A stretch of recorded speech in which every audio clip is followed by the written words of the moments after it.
बहुत सुंदर श्लोक है ये, और आज की थीम है कि किसका जीवन सफल है। सफल,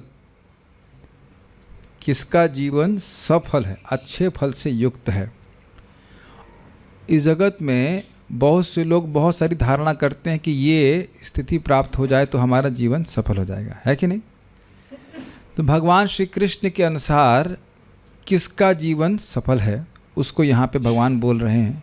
एतावत् जन्म साफल्यम देहि नाम इह देहिषु प्राणैरर्थैर्धिया वाचा श्रेय आचरणम सदा। एतावत् जन्म साफल्यम, बस इतना ही जीवन की सफलता है, और कोई जीवन की सफलता नहीं है। किनकी? देहि नाम इह देहिषु, बहुत सारे देहियों की। इह देहिषु, जो बहुत सारे देही हैं इस जगत में जिनको देह प्राप्त है, उनकी जीवन की सफलता इतनी ही है कि प्राणैर, प्राणों के द्वारा, अर्थात प्राणों को अर्पित करने के द्वारा, जैसे दधीची ऋषि ने किया था। अपने प्राणों का अनादर करके, प्राण के द्वारा करता है ना आदर, प्राण को भी समर्पित किया था दधीची ऋषि ने। देवताओं के लिए अपने प्राण को त्याग दिया था ताकि अपनी हड्डी से वह, उनकी हड्डी से वह वज्र बना सके, जिससे वृत्तासुर का वध हो सके जो देवताओं को परेशान कर रहा था। और अर्थैर, धन के द्वारा दूसरों का श्रेय की प्राप्ति कराए। धिया, हमेशा चिंतन करे कि दूसरों का कल्याण कैसे होगा। और वाचा, शब्द से उनको उपदेश दे कि तुम भगवान श्री कृष्ण की भक्ति करो। इस प्रकार से श्रेय आचरणम सदा, इस प्रकार से श्रेय का आचरण करे, दूसरों के लिए कल्याण के कार्य करे। और कब करे? सदा। अगर इस प्रकार से वो हमेशा करता है तो उसका जीवन सफल हो जाता है। देखिए, अगर आप व्यतिरेक में देखें, पलट के देखें, तो बद्ध जीव की स्थिति क्या है। बद्ध जीव प्राण से, प्राण अर्पित करके, अर्थ अर्पित करके, बुद्धि के द्वारा और वाणी के द्वारा अपनी इंद्रिय तृप्ति ही करता रहता है। इसे कहते हैं प्रेयस। लेकिन इसके विपरीत श्रेय आचरणम सदा। अब देखिए, इसके दो अर्थ और भी हैं। एक अर्थ यह भी है कि देखिए, खुद भी श्रेय के आचरण में लगे, अपने शरीर के द्वारा।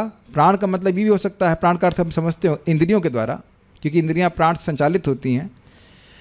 और अपने धन के द्वारा, अपनी बुद्धि के द्वारा, अपनी वाणी के द्वारा श्रेय प्राप्ति के लिए ही आचरण करे, यह भी एक अर्थ है। अपना कल्याण भी करे। जब अपना ही कल्याण नहीं करेगा तो वह दूसरों को कैसे कल्याण में लगा सकेगा। ये बात समझ में आ रही है। A sadhu who is well fed can invite others for feast. जो खूब भरपेट खा लिया है वही दूसरों को बोलेगा बहुत बढ़िया फीस्ट बना है, आइए आइए। अब भूखा ही रहेगा खुद तो दूसरों की सहायता क्या कर पाएगा। तो ये है जीवन की सफलता। अब इस पे आचार्य सनातन गोस्वामी जी बताते हैं बड़ा कि सुंदर, कि देखो, प्राण अर्पित कर दे दधीची ऋषि की तरह, और वो न कर पाए तो धन से करे। धन को बहिर्प्राण कहा जाता है, प्राण से अधिक प्रिय माना जाता है। तो धन से करे। भाई जान नहीं दे सकते तो कम से कम धन दो, उसमें तो जान निकल जाती है। लेकिन आप समझ सकते हैं, धन दीजिए। धन नहीं दे सकते तो बुद्धि से कम सोचिए कि दूसरों का हम कल्याण कैसे कर सकते हैं। आप जानते हैं, कल्याण भगवान का नाम जब करा के होता है, भगवान के बारे में श्रवण करा के होता है। नाम स्वस्तयनम हरे, भगवान का नाम ही सारे स्वस्ति का अयन है, सारे स्वस्ति का आगार है। दूसरों को नाम उच्चारण करवाना, हरे कृष्णा कृष्णा कृष्णा हरे हरे, हरे राम राम राम हरे हरे। इस प्रकार का नाम उच्चारण कराना उनके जीवन के लिए परम कल्याण है। तो बुद्धि लगाना, कैसे लोगों को ये बात समझाएं कि भगवान का नाम उच्चारण करना ही सर्वश्रेष्ठ कल्याण का मार्ग है। भगवान कृष्ण ही उनके स्वामी हैं, उनके त्राता हैं। और केवल सोचे नहीं, वाचा बोले। बुद्धि नहीं लगा सकता बहुत, तो कम से कम वाणी तो लगाए। हरे कृष्णा बोलो और हरे कृष्णा का प्रचार करें। अब इस संबंध में कुछ उदाहरण मैं आपको और दूंगा। यहाँ पे देखिए, ये है आम का पेड़। बहुत सुंदर बात परम पूज्य सच्चिदानंद महाराज संबंध में बता रहे थे कि देखिए, आप ऊपर के चित्र को देखेंगे तो आम का पेड़ कितना सुंदर लग रहा है, लेकिन उसकी सुंदरता ही पर्याप्त नहीं है, उसके गुण भी बहुत महत्वपूर्ण हैं। समझ रहे हैं? एक गुण देखिए, आप में से पता नहीं कितने लोग आम के पेड़ की छाया के नीचे गए हैं, लेकिन आप देखेंगे कि उसमें से स्पेशली गर्मी के समय में आप जाएंगे तो एकदम ठंडक मिलती है। उसमें से हल्का हल्का पानी, पानी तो नहीं कहूँगा, बूंद, ओस की बूंद जैसी गिरती रहती है। कभी देखा है आपने मैंगो के? हाँ, आपने अनुभव किया होगा। तो खुद तप रहा है लेकिन दूसरों को ठंडक प्रदान कर रहा है। ये बात हमने अभ्यास में लानी है कि वाणी के द्वारा, चैट के द्वारा, वाणी के द्वारा किसी का अहित ना करें, किसी को दुख न दें जितना संभव हो। और देखेंगे कि हम लोग इस प्रकार से भक्ति में लहलहा जाएंगे। ये मैं अपने मन से नहीं बोल रहा हूँ। आप चैतन्य चरितामृत के अंत लीला में अध्याय 20 है, जहाँ पे शिक्षाष्टकम का वर्णन है, तो वहाँ पे महाप्रभु इस बात को बोल रहे हैं कि कैसे कृष्ण प्रेम बड़ी आसानी से प्राप्त हो जाएगा। तरोरपि सहिष्णुना, खुद कठिनाई अनुभव करके भी दूसरों को कल्याण देने का भावना। यही हम सुन रहे हैं ना, प्राण भी अर्पित करना पड़ेगा लेकिन दूसरों का कल्याण करना चाहिए। ये अभ्यास करना चाहिए। धन से, जो भी वस्तु उसके पास है, उससे दूसरों का कल्याण करने की भावना होनी चाहिए। और एक और बात आप इस पेड़ को देख कर देख सकते हैं कि न सिर्फ ये देखने में सुंदर लग रहा है बल्कि इसका और भी गुण है। इसमें सुंदर सुंदर फल आते हैं और वो एक भी फल पेड़ नहीं खाता है, वह फल सभी दूसरों के लिए होते हैं। लेकिन आप जानते हैं कि ऐसा क्यों हो पा रहा है? क्योंकि वह निरंतर पृथ्वी से कनेक्टेड रहा, उसको अपना पोषण प्राप्त होता रहा। इस कारण से वो फल उत्पन्न कर पाया जो दूसरों के कल्याण के लिए है। आप समझने का प्रयास कीजिए, जब हम स्वयं साधना अच्छे से करते हैं, भक्ति करते हैं, तो वो जड़ किसी को नहीं दिखाई पड़ रही। दिखाई पड़ रही है आपको? इसमें पेड़ की जड़ तो दिख ही रही होगी, आप लोग को दिख रही है क्या इस फोटो में? नहीं दिखाई पड़ रही है। तो वह पेड़ की जड़ भले ही ना दिख रही हो, लेकिन आप जानते हैं कि उस जड़ के बिना इस पेड़ के पोषण का कोई आधार नहीं है। इसमें कोई फल नहीं आएगा अगर जड़ पृथ्वी से कनेक्टेड नहीं हो। पृथ्वी क्या है? भगवान श्री कृष्ण, उनकी भक्ति, उसके द्वारा हम स्वयं नरिष्ट होते हैं, प्रोत्साहित होते हैं। और फल क्या आ रहा है? भगवान के प्रति प्रेम बढ़ता है, रियलाइजेशंस मिलते हैं जो कि दूसरों से हम शेयर करते हैं। हाँ, ये अलग बात है कि वो रियलाइजेशन हम भी अनुभव करते हैं और दूसरे लोग भी लाभान्वित होते हैं। लेकिन कहने का अर्थ है यहाँ पे जो आप उदाहरण लिया जा रहा है कि जैसे पेड़ के फल दूसरों के कल्याण के लिए, उस अर्थ में लिया जा रहा है कि प्राण, अर्थ, धिया और वाचा, वाणी से दूसरों के कल्याण में ही व्यक्ति लगा रहे। तो भक्त लोग किस प्रकार से लगते हैं तो देखिए। पहले तो हम इसमें टीका को ही पढ़ देते हैं। विभिन्न विचित्र शरीरों वाले प्राणियों के लिए, सनातन गोस्वामी की टीका है। सबके अलग अलग शरीर है कि नहीं जगत में। विभिन्न विचित्र शरीरों वाले प्राणियों के लिए अपने प्राण आदि के द्वारा दूसरों के लिए लाभकारी कार्य ही जीवन को सफल बनाते हैं। तो सोच लेना चाहिए कि मैं वाणी से कुछ बोल रहा हूँ, उसे सामने वाले का लाभ होगा कि नहीं, और नहीं तो निष्फल बात है वो। जीवन में सफलता प्राण आदि द्वारा सदैव दूसरों के हित में कार्य करने में है। प्राण से का अर्थ है किसी के जीवन के लिए स्वयं के प्राणों पर विचार किए बिना कार्य करना। कितना सुंदर अर्थ है, जैसे दधीची ऋषि ने किया था।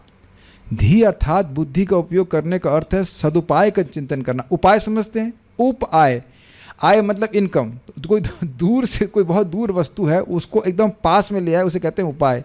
तो कैसे उपाय किया जाए कि लोग भक्ति में प्रवृत्त हो, इस तरह से वह सोचे, क्योंकि भगवान की भक्ति करके जीवन का कल्याण होने वाला है। इस प्रकार से सोचा करे। कर ना पाए, खाली सोच रहा है तो जीवन सफल है। मान लो कभी कोई व्यक्ति, कोई भक्त मान लो पंगु है, कुछ नहीं कर पा रहा, लेकिन सोच रहा है कि कृष्ण भावना का प्रचार हो, और ये हमने आंखों से देखा है। श्रील प्रभुपाद जी के शिष्य श्रीधर स्वामी महाराज, श्रीधर स्वामी महाराज वो बहुत अच्छे भक्त थे। उनका नाम जौली स्वामी था। वो खूब हंसते थे, सब हमेशा हंसा करते थे। एंड मोमेंट में उनको कैंसर हो गया और हम अपनी आंखों से देखे हैं। सन 2004 की बात है, वो शरीर छोड़ने वाले थे। तो मतलब इंसिडेंटली हम लोग जब उनसे मिले तो 1 हफ्ते के बाद उनका शरीर छूट गया था। और हम जब उनसे मिले थे तो वो पूरा पेट वेट उनका काफ़ी फूला हुआ था, लेकिन फिर भी कह रहे थे पूरे विश्व में कृष्ण भावना का हमने प्रचार करना है। देखिए, शरीर एकदम जर्जर हो चुका है, लेकिन कितना उनका इच्छा है कि कृष्ण भावना का प्रचार पूरे विश्व में होना चाहिए। तो बुद्धि से लगा रहे हैं ना कि लगा रहे हैं, बताइए। जैसे आप व्यतिरेक उदाहरण दें, कुछ लोग इतने बड़े महात्मा होते हैं कि हमेशा उनके दिमाग में यही प्लानिंग होती है कि हम बम फोड़ना है। फोड़ पाए या ना फोड़ पाए, लेकिन विचार यही चलता रहता है कि बम कहाँ फोड़ें, अगला बम कैसे फोड़ें, या कैसे किसी को दुख दें। ये होते हैं ऐसे, किस प्रकार के लोग होते हैं।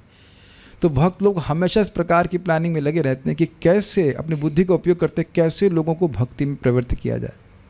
आप नारद जी को तो देखते ही, जिससे मिलते हैं सोचते हैं कैसे भगवान का भक्त बना दूँ, या भक्ति में एटलीस्ट उसका उत्थान करूँ। ये है जीवन की सफलता। आगे वो क्या कह रहे हैं देखिए, वाचा अर्थात उपदेश के द्वारा हित करना। अरे आपको पता है मानव जीवन का लक्ष्य क्या है? आपको पता है कि जीव से नामोच्चारण करने से वैकुंठ की प्राप्ति हो जाएगी? नहीं, हमको तो नहीं पता है। ये वाणी से बहुत उपकार होता है, बहुत उपकार होता है। समझते हैं आप इस बात को? बहुत बार लोग केवल ऐसी चीज़ खा रहे होते हैं जो उनके लिए जहर है, और आप बता देंगे मत करो तो उससे लाभ हो जाता है। ये मानते हैं आप बात? हुआ है कभी आप लोगों के संग? केवल वाणी से बता दे कि आप ऐसा मत करिए, आपका लाभ होगा, हो जाता है। वाणी से बहुत उपकार होता है, अपकार भी होता है और उपकार भी होता है। दुनिया में जितने लोग निराकार मान रहे हैं भगवान को, माँ के गर्भ से नहीं मान रहे थे, वो सुन कर ही मानने लग गए हैं कि भगवान निराकार है। और जो भगवान की भक्ति कर रहे हैं वह भी सुन करके कर रहे हैं। सुनने से सबसे ज़्यादा सहायता होती है। साधु लोग तो बोल बोल के ही सहायता करते हैं, उक्ति ही सहायता कर रही है। प्रभुपाद जी से हम कौन सा मिले हैं? श्रीधर स्वामी से तो मिल के आए होंगे आप लोग। आज खिलाया नहीं प्रसादम उनको जाकर के आपने? श्रीधर स्वामी से, श्रीधर चक्रवर्ती पाद से कौन मिला है? सनातन गोस्वामी से कौन मिला है बताइए? लेकिन उनके शब्दों से सहायता हो रही है। सुखदेव गोस्वामी से तो मिले ही होंगे। दूध दिया नहीं आपको? सॉरी, पिलाया नहीं आपने दूध सुखदेव गोस्वामी को? केशव सखा प्रभु घर पे आए नहीं सुखदेव गोस्वामी? पिछले जन्म में। अच्छा ठीक है, हाँ, सूत गोस्वामी जी के कुछ वंशज लगे हुए। तो आप देख रहे हैं कि कहीं तो हम उनको दूध नहीं पिलाए, कोई तो सेवा नहीं की, लेकिन वो सहायता ही कर रहे हैं कि नहीं शब्दों के द्वारा। हाँ, यहाँ देख रहे हैं कि सनातन गोस्वामी जी शब्द के द्वारा सहायता कर रहे हैं कि कैसे भक्तों को ये टीका समझ में आए, ये श्लोक का अर्थ समझ में आए। अच्छा, कह रहे हैं प्राण नहीं दे सकते, प्राण तो हमको बहुत प्रिय है। तो कहते हैं प्राण नहीं दे सकते तो धन दो, धन बहुत प्रिय है तो कह रहे हैं धन नहीं तो बुद्धि दो, और बुद्धि नहीं देते तो शब्द दे दो। चैंट हरे कृष्णा, स्प्रेड हरे कृष्णा। परम पूज्य गोपाल कृष्ण महाराज विनोद कर रहे थे, कह रहे थे कि देखो, जब तक कोई व्यक्ति इस कौन का इनिशिएटिव डिवोटी नहीं होता है तब तक वो सोचता है कि हमें धन देना चाहिए। उसके बाद जब दीक्षा हो गई तो कहते हैं अब तो हम दीक्षित भक्त हैं, अब तो हम दान क्यों करेंगे, हम धन क्यों देंगे, केवल प्रचार करेंगे। समझ में आया बात? नहीं, धन से, प्राण से, बुद्धि से, हर तरह से दूसरों के कल्याण के बारे में सोचिए। अब आप बताइए, अगर ऐसा जीवन होगा तो आप सुखी नहीं हो जाओगे? जिसको देख रहे हैं उसको सोचना है कैसे ये भक्ति में और आगे बढ़ जाए, कैसे भक्ति में आगे बढ़ जाए, या कैसे उसकी हम भक्ति में सहायता कर सकते हैं। ठीक है? तो आप देख सकते हैं कि यहाँ पे एक भक्त हैं जो दूसरों को हरे कृष्ण मंत्र की माला करना सिखा रहे हैं। अब ये कितना बड़ा उपकार है आप कल्पना नहीं कर सकते। किसी को प्रसाद दे रहे हैं, अब किसी को ही नहीं मिल रहा है तो कुत्ते भी तो घूमते हैं जगत में, उनको ही प्रसाद दे दीजिए। पेड़ तक को आप हरे कृष्ण सुना सकते हो, वह भी सुनेंगे तो उनको लाभ होगा, और इंसानों का तो कहना ही क्या। इस पे तो श्रीला भक्ति सिद्धार्थ ठाकुर जी का कितना सुंदर स्टेटमेंट है, प्राण राखे जार से हेतु प्रचार। क्या स्टेटमेंट है! वे प्राण क्यों रख रहे हैं, प्राण क्यों धारण किए हुए हैं? प्रचार कार्य के लिए। शरीर को क्यों चला रहे हैं? ताकि हम कृष्ण भावना का प्रचार कर सकें, और भगवान इससे अत्यंत प्रसन्न होते हैं। हमको एक भक्त शेयर किए कि जीसस क्राइस्ट की उक्ति है, blessed are those who are persecuted to execute the will of the lord. वो लोग भाग्यवान हैं जिनको भगवान की इच्छा को क्रियान्वित करने के लिए कुछ कष्ट भोगना पड़ता है। और आप देखेंगे कि दूसरों के कल्याण करने का कार्य बहुत आसान है। आप स्वयं जप करें, आपको अनुभूतियाँ प्राप्त होंगी, और आप दूसरों को हरे कृष्ण जप कराइए तो और अनुभूतियाँ प्राप्त होंगी। तो उम्मीद है कि आप लोगों को समझ में आ रहा होगा कि जन्म की सफलता क्या है, बाकी कुछ बनने में नहीं है। और एक अद्भुत बात और भी आप देखिए, इतने सारे देही हैं, भगवान ने पेड़ों को ही चुना है उनकी उपकारिता के भाव को देख करके। तो जिस भक्त के जीवन में उपकार करने की भावना नहीं है, उसको थोड़ा सा विचार करना चाहिए कि मैं क्या कर रहा हूँ। क्योंकि वाकई अगर भक्ति आती है, भक्ति बढ़ रही है हमारी, तो दूसरों पे उपकार करने की भावना होगी ही। कृष्ण प्रेम, जीव दया, वैष्णव सेवा, ये सिद्धांत है धर्म। क्या है? ये तो है ना पहला नाम। हाँ, कृष्ण, अच्छा कह रहे नाम रुचि। नाम रुचि कृष्ण प्रेम अलग अलग है ना। नाम में चलिए ठीक है, हम गलत बोल गए, नाम रुचि। नाम रुचि होगी तो भगवान में प्रेम नहीं होगा। ठीक है, तो नाम में रुचि, कथा रुचि, नाम रुचि, जीवों पे दया, और ये वैष्णव का सेवा करना। यही हमने परिषद महाराज से भी सुना था, भगवान में रति हो, भक्तों से मैत्री हो, और सभी जीवों के प्रति अनुकूल भाव। मैत्री सर्वस्तु है ना, ऐसा कुछ था। भक्तों से मैत्री हो, सभी भक्तों के प्रति, सभी जीवों के प्रति सौहार्द हो, सुहृद भावना हो, इस प्रकार से तो आप लोग जीवन सफल बना सकते हैं। हम सभी लोग जीवन सफल बना सकते हैं भगवान श्री कृष्ण की भक्ति करके। और मान लो मन में आ रहा है कि ये गुण नहीं है, तो कम से कम गुण प्राप्त करने की लालसा नहीं हो रही है। Make sense to you? कि हाँ, ऐसा जीवन हो जाए तो कितना अच्छा हो। और कितना आसान, अच्छी बात है कि हम लोग अपनी स्थिति, जिस स्थिति में है, जो भगवान ने दिया है वह अर्पित करेंगे तो सफल हो जाएंगे। मान लो धन नहीं दिया है, लेकिन किसी को बुद्धि दी है तो बुद्धि लगाए। लेकिन जिसके पास धन है वो नहीं लगाएगा तो उचित नहीं है। जिसके पास बुद्धि है वो ना लगाए तो ये गलत बात है। ठीक है? तो यहाँ पे एक भक्त बता रहे हैं हमको, भक्ति प्रसन्न, नहीं, जो भी है, तो इस प्रकार से विचार करना चाहिए कि अपनी बुद्धि का उपयोग जीवन को सफल बनाने में कैसे कर सकते हैं। चैंट हरे कृष्णा, स्प्रेड हरे कृष्णा। एक और बात पे आप विचार करें तो बहुत अच्छा है कि भक्त लोग साधना करें अच्छे से। क्यों? क्योंकि जब आप प्रसन्न होंगे भक्ति करके तो लोग देखेंगे भाई ये लोग तो अलग ही तरह से प्रसन्न हैं, ये तो कोई इंद्रिय तृप्ति नहीं कर रहे हैं, तब सुखी कैसे हैं? वो जरूर क्यूरियस हो जाएंगे भाई ये लोग सुखी कैसे हैं, क्योंकि जगत में लोग सुखी नहीं हैं, कुछ भी करके सुखी नहीं है। Make sense to you? Happy devotees are best preachers. So, be happy.